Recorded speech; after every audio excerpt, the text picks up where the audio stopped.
Hello everyone, देखिए अब next topic करते हैं हम प्रेशर। देखो प्रेशर क्या होता है, फोर्स लग रही है एक पर्टिकुलर एरिया में, ठीक है, तो उसे हम क्या करेंगे, प्रेशर कहेंगे। जैसे कि मान लो ये एक टेबल है, ठीक है, इस टेबल पर ये एक बुक रखी है, मान लो, ठीक है, क्या रखी है, एक बुक रखी है। तो इस पर क्या लग रही है, इस टेबल पर एक फोर्स लग रही है और इतने एरिया में लग रही है ना। इस बुक का वेट होगा, वेट से क्या हम बोल सकते हैं कि फोर्स लग रही है। जैसे जैसे आप ये चीज़ समझो, आप किसी के ऊपर खड़े हो जाओ तो आपके वेट की वजह से उस पर फोर्स लग रही है ना, तो वेट ही क्या होता है, फोर्स होता है। इतनी बात समझो। चलो नॉर्मल सी बात को क्या करेंगे हम, देखो अगर किसी पर्टिकुलर एरिया में फोर्स लग रही है तो वहाँ हम क्या कहेंगे, प्रेशर लग रहा है। जैसे कि इस टेबल का एग्जांपल लिया मैंने कि एक बुक रख दी, उस बुक की वजह से फोर्स लग रही है उस पर्टिकुलर एरिया में, तो वहाँ पर क्या लग रहा है, प्रेशर लग रहा है। अब देखो जो हमने बात करी वो क्या है, the force acting on a unit area of a surface is called pressure. उसे क्या कहेंगे, हम प्रेशर कहेंगे। तो फॉर्मूला क्या बनता है, फोर्स पर यूनिट एरिया, ठीक है ना। Force acting on a unit area है ना, तो फोर्स पर यूनिट एरिया क्या है, हमारे पास प्रेशर है। जैसे इसको अब कहानी को समझो जरा, जैसे फोर्स जितनी लगाओगे उतना तो प्रेशर लगेगा। चलो ये तो हमें सब साफ पता चल रहा है, जितनी ज़्यादा हम फोर्स बढ़ाते जाएंगे उतना ही प्रेशर लगता जाएगा। जैसे ये थंब है, मैंने नॉर्मल रखा, नॉर्मल हमारे पास प्रेशर लग रहा है, और फोर्स लगा दी इसमें तो और प्रेशर लग रहा है, और फोर्स लगाऊंगा तो और प्रेशर लगेगा, ठीक है। बात करते हैं एरिया की। अब मैंने कहा कि ये थंब से मैं यहाँ पर लगा रहा हूँ, ठीक है, इतने एरिया में लगा रहा हूँ, इतना एरिया, ठीक है। अब एक चीज़ याद रखना, एरिया जितना ज़्यादा होगा उतना प्रेशर कम हो जाएगा, और एरिया जितना कम होगा प्रेशर उतना ज़्यादा हो जाएगा। अब जैसे हम एग्जांपल लेते हैं कि फोर्स, चलो हमने मान ली कि हम सेम फोर्स लगा रहे हैं, ठीक है। दो केस लेंगे, एक में मैं थंब लूँगा और एक में मैं इस पेन की ये निब लूँगा, ठीक है। अब देखो मैं यहाँ पर ये थंब लगा रहा हूँ, ऐसे फोर्स लगा रहा हूँ, ठीक है। मान लो उतना ही जोर लगा रहा हूँ मैं जितना कि अगले केस में लगाऊंगा, अभी मैं कर रहा हूँ। तो ये आर पार तो नहीं हुआ इससे, क्यों नहीं हुआ, क्योंकि यहाँ पर एरिया क्या हो गया, ज़्यादा, तो प्रेशर कम रहा। एरिया मैंने क्या कहा, ज़्यादा होगा तो प्रेशर कम होगा, ठीक है। अब इतनी जितनी फोर्स मैंने अभी थंब के थ्रू लगाई है इस पेज पर, अगर मैं उतनी फोर्स इस पेन की निब के साथ लगाऊं तो ये इसके क्या हो जाएगा, आर पार हो जाएगा या नहीं हो जाएगा, बताओ। समझ रहे हो क्यों, क्योंकि इसका एरिया देखो ना कितना है, इतना सा एरिया पे मैं फोर्स लगा रहा हूँ, तो यहाँ पर क्या हुआ, प्रेशर बढ़ गया, तो ये आर पार हो जाएगा, ठीक है। ऐसी एग्जांपल समझो, जैसे नेल होती है ना, ठीक है, आयरन नेल होती है, जैसे हम जिसको हम बोलते हैं कील, लोहे की कील आपने देखी होगी, कैसी शेप होती है उसकी, ऐसी शेप होती है, इस तरह की शेप होती है ना। अब इसका जो ये वाला पॉइंट होता है, अगर इससे आप यहाँ पर हैमर मार रहे हो, ठीक है, और ये मान लो कोई टेबल है, ठीक है, तो ये ऑब्वियस बात है, लक्कड़ है मान लो कोई, ठीक है, इसमें अगर आप इस तरीके से यहाँ हैमर मारोगे इसके ऊपर तो ये आराम से अंदर चली जाएगी। क्यों चली जाएगी अंदर, क्योंकि एरिया क्या हो गया इसका कम, क्योंकि देख लो कितना सा एरिया, ठीक है, और नॉर्मल हम हैमर से फोर्स लगा रहे हैं, ठीक है, तो एरिया बढ़ गया, ये यहाँ पर एरिया सॉरी क्या हो गया, कम है, एरिया कम है, तो क्या होगा, प्रेशर ज़्यादा होगा, तो ये अंदर चली जाएगी। अब मान लो यही उल्टी करके हम लगाएं, ठीक है, उल्टी कैसे, ये ऐसे कर दी हमने, ठीक है। अब हैमर यहाँ मारो आप और ये चीज़ यहाँ लकड़ी के पास कर दी, तो ये एरिया क्या हो गया, ज़्यादा, एरिया ज़्यादा हो गया तो प्रेशर क्या हो जाएगा, कम, है ना। उल्टा है ये, एरिया और प्रेशर का क्या है, उल्टा कंसेप्ट है। एरिया आपने बढ़ा दिया तो प्रेशर क्या हो जाएगा, कम। आप हैमर उतनी जोर से मार रहे हो जितनी कि यहाँ मार रहे थे, अभी अंदर नहीं जाएगा, ये तो आपको पता है। नॉर्मली इस तरफ से आप जब लगाते हो कील को तो वैसे तो आराम से जाती है अंदर, क्यों, क्योंकि यहाँ एरिया कम हो गया, प्रेशर ज़्यादा हो गया। तो ये कंसेप्ट आपको याद रखना है, एरिया और प्रेशर वाला। फोर्स का तो चलो आपको पता ही है ना। फोर्स का तो हम नॉर्मल यहाँ पर इसलिए बात नहीं कर रहे कि अब कितनी ज़्यादा फोर्स लगाते रहोगे आप। अब मान लो इसको ऐसे लगाना है आपको, ठीक है, आप फोर्स लगाओगे तो ये कुछ ना कुछ करके चली जाएगी ना, लेकिन फोर्स कितनी ज़्यादा लगानी पड़ेगी इसमें। तो हम ऐसा काम थोड़ी करना चाहते हैं कि हाथों को दर्द हो, ईजिली काम हो जाए, तो हम इस साइड से घुसाएंगे ना कील को इसमें, है ना, ये तो बात पता ही है आपको। तो ऐसा क्यों बनाया गया इसको, कि हम कम फोर्स में ही इस कील को अंदर कर दें, क्यों, क्योंकि एरिया कम हो गया, प्रेशर ज़्यादा हो गया, तो ये अंदर चल जाएगी आराम से। कम फोर्स की मैं बात क्या कह रहा हूँ, एक नॉर्मल जो फोर्स लगाते हैं, ठीक है ना। अब इसमें ही उतनी फोर्स लगाओ आप, ये जाएगी नहीं अंदर, ज़्यादा जोर लगाना पड़ेगा आपको। तो जोर क्यों लगाना, हमने एक नॉर्मल फोर्स लेंगे, हम देखेंगे किस वजह से ईजिली चल जाए, तो एरिया कम रखो, ये अंदर चल जाएगी आराम से। क्लियर है, कंसेप्ट क्लियर है। इसलिए फोर्स की बात नहीं कर रहे हम यहाँ पर बार बार, समझ रहे हो, कि फोर्स तो हम कह रहे हैं कि नॉर्मल लेके चलो आप, बात है सिर्फ एरिया और प्रेशर की। फोर्स तो हमें पता है भाई हम कितनी लगा सकते हैं, ज़्यादा ज़्यादा उतनी ही लगा पाएंगे, ठीक है। कोई मशीन में थोड़ी लाएंगे फोर्स लगाने के लिए, या इसको लगाने के लिए अब मशीन लाएंगे हम, ठीक है ना। तो फोर्स की इसलिए हम बात नहीं करते हैं, हम सोच रहे हैं फोर्स नॉर्मल है, आप कांस्टेंट मान के चलो। अब प्रेशर और एरिया का खेल खेलना है हमें, लेकिन हाँ पता होना चाहिए कि प्रेशर और फोर्स में क्या है, फोर्स ज़्यादा प्रेशर ज़्यादा, लेकिन एरिया और प्रेशर का क्या है कंसेप्ट, उल्टा है बिल्कुल। एरिया कम प्रेशर ज़्यादा, एरिया ज़्यादा प्रेशर कम, और एरिया कम तो प्रेशर ज़्यादा, ये चीज़ पता चल गई आपको, ठीक है। यही लिखा हुआ है कि अगर फोर्स इंक्रीज़ करती है तो प्रेशर भी इंक्रीज़ करेगा, और अगर एरिया इंक्रीज़ करता है तो प्रेशर डिक्रीज़ करता है, और अगर एरिया डिक्रीज़ करता है तो प्रेशर इंक्रीज़ करता है, ठीक है। अब इसके जो SI यूनिट हैं वो क्या है हमारे पास, फोर्स का क्या होता है यूनिट, SI क्या होता है, सिस्टम जो स्टैंडर्ड यूनिट होते हैं ना वो होते हैं स्टैंडर्ड इंटरनेशनल, ठीक है, या सिस्टम इंटरनेशनल बोलते हैं इसको, लेकिन आप स्टैंडर्ड यूनिट समझ के चलो। ये फोर्स का न्यूटन होता है, एरिया का होता है मीटर स्क्वायर, तो न्यूटन पर मीटर स्क्वायर इसका यूनिट होता है प्रेशर का, या फिर हम इसको पास्कल से भी बोलते हैं, पास्कल साइंटिस्ट के नाम पे दिया गया है ये, पास्कल PA इसकी शॉर्ट फॉर्म हो गई। न्यूटन पर मीटर स्क्वायर को ऐसे लिख सकते हो आप, न्यूटन पर मीटर स्क्वायर, N बड़ा M छोटा, N क्या साइंटिस्ट के नेम पे तो N बड़ा और M छोटा नॉर्मली, क्योंकि मीटर नॉर्मल आपने यूनिट रखे हुए हैं, ठीक है।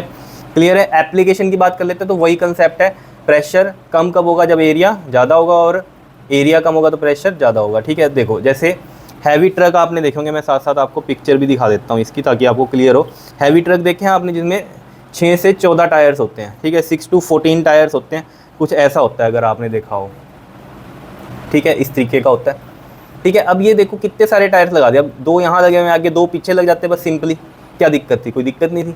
लेकिन अब होता क्या, अगर ऐसा करते हैं हम तो क्या हो जाता, एरिया ऑफ कॉन्टैक्ट क्या हो जाता, कम हो जाता। ये है एरिया ऑफ कॉन्टैक्ट, जो टायर टच हो रहे हैं ना धरती के साथ, यहाँ पर अर्थ के साथ, ये है एरिया ऑफ कॉन्टैक्ट। तो एरिया ऑफ कॉन्टैक्ट कम हो जाता है, जो नॉर्मली कारों में होता है हमारे। क्यों कारों में कम क्यों होता है, क्योंकि इतना लोड होता नहीं है, लोग ही तो बैठेंगे ज़्यादा, इसमें तो इतना सामान लोड होता है पीछे, तो इसमें ज़्यादा टायर लगाते हैं। क्यों लगाते हैं टायर्स ज़्यादा, कि एरिया ऑफ कॉन्टैक्ट बढ़ जाएगा अगर, तो क्या होगा, प्रेशर कम हो जाएगा। प्रेशर कम ही रहना चाहिए, नहीं तो ये क्या होगा, इसमें अर्थ में क्या होगा, अंदर प्रेशर से अंदर घुसता जाएगा, ठीक है। और क्या हो सकता है, ये क्या हो सकते हैं, टायर भी फट सकते हैं, क्योंकि इस पर क्या होगा, प्रेशर ज़्यादा पड़ जाएगा टायरों पे, टायर भी फट जाएंगे, ये भी हो जाएगा, ठीक है। तो a heavy truck is fitted with 6 to 14 tyres, these tyres increases the area of contact on which their weight acts, obviously बात है जिसपे इनका वेट एक्ट करेगा ट्रक का, and hence reduce the pressure on the ground. Clear है। दूसरा हम क्या बात करते हैं, जैसे आपने नाइफ देखे होंगे, है ना, चाकू तो देखे हैं घर में, या फिर एक्सिस इस तरीके की, तो इनके ना ये चीज़ आप देखते हो अगर, ये कितना कितना पतला होता है ये वाला पार्ट जहाँ से कट करते हैं। क्यों होता है ये, कि एरिया ऑफ कॉन्टैक्ट कम हो जाएगा तो प्रेशर ज़्यादा पड़ेगा, तो आप एक नॉर्मल फोर्स जो आप लगा रहे हो उससे क्या होगा, बड़ा ईजिली आप कट कर सकते हो। अब ये मान लो लोहे का बड़ा थिक चाकू हो तो क्या काट पाओगे इसको, काट तो लोगे लेकिन बहुत फोर्स लगानी पड़ेगी। लेकिन इस केस में क्या होगा, बड़ा नॉर्मल फोर्स से आप इजीली इसको कट कर सकते हो। इसलिए आपने देखा होगा नाइफ वगैरह जो होते हैं बड़े शार्प होते हैं, जिससे क्यों, एरिया ऑफ कॉन्टैक्ट कम रहेगा, प्रेशर ज़्यादा लगेगा। यही लिखा हुआ है कि the cutting edge of knifes, blades या फिर एक्सिस, ठीक है, इनके भी क्या होते हैं देख लो, शार्प ही होते हैं, कटिंग एज, ड्यू टू विच क्या होता है, एरिया ऑफ कॉन्टैक्ट डिक्रीज करेगा। अब एरिया ऑफ कॉन्टैक्ट डिक्रीज करेगा तो प्रेशर में उल्टा होगा, वो इंक्रीज करेगा, and this large pressure helps to cut the object easily. अब देख रहे हो कहीं पर हम शार्प कर रहे हैं एरिया ऑफ कॉन्टैक्ट ताकि कम हो जाए, कि प्रेशर ज़्यादा हो, और कहीं पर हम क्या कर रहे हैं, एरिया ऑफ कॉन्टैक्ट को ज़्यादा कर रहे हैं ताकि प्रेशर कम हो जाए। तो दोनों से ही हेल्प हो रही है हमारी, ठीक है। जैसे स्कूल बैग्स होते हैं आपने देखे होंगे, इनके जो ये स्ट्रैप्स होते हैं थोड़े चौड़े चौड़े क्यों रखते हैं, वाइड क्यों रखते हैं, वाइड इसीलिए रखते हैं कि एरिया ऑफ कॉन्टैक्ट क्या हो जाएगा, बढ़ जाएगा। तो एरिया ऑफ कॉन्टैक्ट बढ़ेगा तो प्रेशर क्या हो जाएगा, कम हो जाएगा। कोई चीज़ बढ़ रही है तो कोई चीज़ घटेगी, है ना, मतलब प्रेशर और एरिया में यही है, एरिया अगर बढ़ रहा है तो प्रेशर कम हो जाएगा, प्रेशर कम होगा तो अब क्या होगा, आपको ईजिली हो जाएगा, कंफर्टेबल हो जाओगे इसको उठाने में, है ना। आजकल देखो होगा छोटे छोटे बच्चे इतने भारी भारी बैग उठा के जाते हैं, तो वो स्ट्रैप्स वाइड किए हुए तो ज़्यादा सही है। अगर पतले स्ट्रैप्स होंगे ना तो उनके शोल्डर जो होंगे दर्द होने शुरू हो जाएंगे। तो यही लिख रखा है, अ school bag has wide straps made up of thick cloth, ठीक है, वाइड स्ट्रैप्स हो गए। तो जो वेट है बैग का may fall over a large area, अब वो जो वेट है बैग का वो लार्ज एरिया पे फैलेगा, क्योंकि एरिया ऑफ कॉन्टैक्ट बढ़ गया of the shoulder of the child, producing less pressure on the shoulder, making it more comfortable to carry the heavy school bag. Clear हो गई होगी बात इतनी, ठीक है। अब बात कर लेते हैं, इधर देखो फाउंडेशन जो होती है हाई राइज बिल्डिंग की। अब ये मैं साथ साथ इसलिए आपको दिखा रहा हूँ ताकि समझ में आ जाए कहानी ईजिली। अब जो हाई राइज बिल्डिंग्स होती है ना, उनकी ना फाउंडेशन देखना, ये चौड़ी होती है, जैसे ये बुर्ज खलीफा है, ये ऊपर ऊपर जाते जाते पतली हो रही है, ठीक है, लेकिन नीचे से इसको चौड़ा ही रखा है। क्यों रखा है चौड़ा, एरिया ऑफ कॉन्टैक्ट बढ़ जाएगा तो प्रेशर कम रहेगा, प्रेशर कम रहेगा तो ये धरती में नहीं घुसेगी जाके बिल्डिंग, है ना। The foundation of the high rise building are kept wide so that they exert less pressure on the ground, less pressure लगेगा ग्राउंड पर, एंड डू नॉट सिंक मतलब अंदर नहीं जाएगी, इन सिंक इन मतलब उसके अंदर, due to the high pressure of the building. Clear है, ठीक है ना। प्रेशर क्या हो गया, रिड्यूस हो गया, क्यों, क्योंकि आपने नीचे लार्जर एरिया कर दिया। ऐसे ही जैसे आपने देखी होगी वाइड स्टील बेल्ट जो होती है वो प्रोवाइड की जाती है कहाँ पर, wheels of the army tank. Army tank आपने देखे ही होंगे ये वाले, है ना। ये देखो ये एक बेल्ट लगी होती है इनके टायर्स पे, ये क्यों लगी होती है? अब देखो इन टैंक्स को तो रेत में भी जाना है कहीं, जो मिट्टी है नॉर्मली वहाँ पर भी जाना है ना। कोई पक्की सड़कें थोड़ी बनी हुई हैं इनके लिए, जहाँ युद्ध होगा वहाँ तो नॉर्मली कैसा भी होगा सरफेस, तो ये उसमें धंसे ना अंदर। तो उसके लिए क्या किया हुआ है, यहाँ बेल्ट लगा दी, जिससे क्या हो गया, एरिया ऑफ कॉन्टैक्ट बढ़ गया इनका। अब एरिया ऑफ कॉन्टैक्ट बढ़ेगा तो प्रेशर क्या हो जाएगा, कम हो जाएगा, ताकि ये अब उसमें भी अंदर ना घुसे। A wide steel belt is provided over the wheels of the army tank so that they exert less pressure on the ground and do not sink into it. Clear है, ताकि वो सिंक ना करें उसके अंदर, ठीक है, लेस प्रेशर हो जाएगा। अब स्काइर्स आपने देखे होंगे जो बर्फ़ पे स्केटिंग करते हैं, देखे ना ये, ठीक है। तो इनके ये देखे आपने स्काइज जो होती हैं ये लंबी होती हैं और फ्लैट होती हैं। ये क्यों होती हैं? ताकि लंबी और फ्लैट होने से क्या हुआ, इसका एरिया बढ़ गया। एरिया बढ़ने से क्या हुआ कि जो इसका वेट है, स्कायर जो है ये, इसका जो वेट है उसकी वजह से जो प्रेशर जा रहा है इस पर, ठीक है, वो रिड्यूस हो जाएगा। कैसे? क्योंकि एरिया आपने बढ़ा दिया तो प्रेशर क्या होगा, कम हो जाएगा। प्रेशर कम होने की वजह से क्या होगा, ये अब अंदर नहीं धंसेंगी इसमें बर्फ़ में, ठीक है ना, ये फ़ायदा होता है। तो skiers use long flat skis to slide over the snow.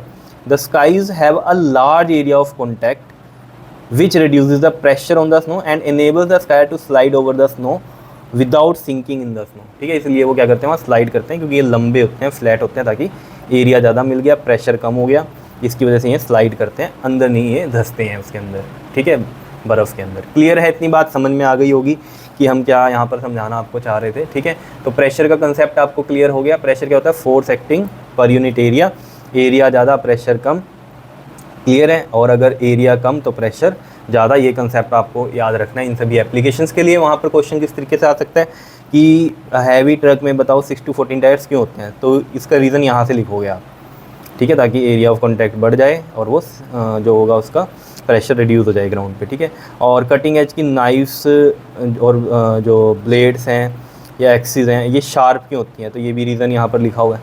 तो ऐसे आपसे रीज़न पूछेगा इनकी, ये पहली लाइन बोल देगा कि provided over the wheels of the army tank wide steel belt, तो लिख देगा वाई, तो ये आगे आपको आंसर इनके करने पड़ेंगे, इस तरीके से पूछ सकता है आपसे, ठीक है जी। बताओ आ गया समझ में, क्लियर हो गई बात?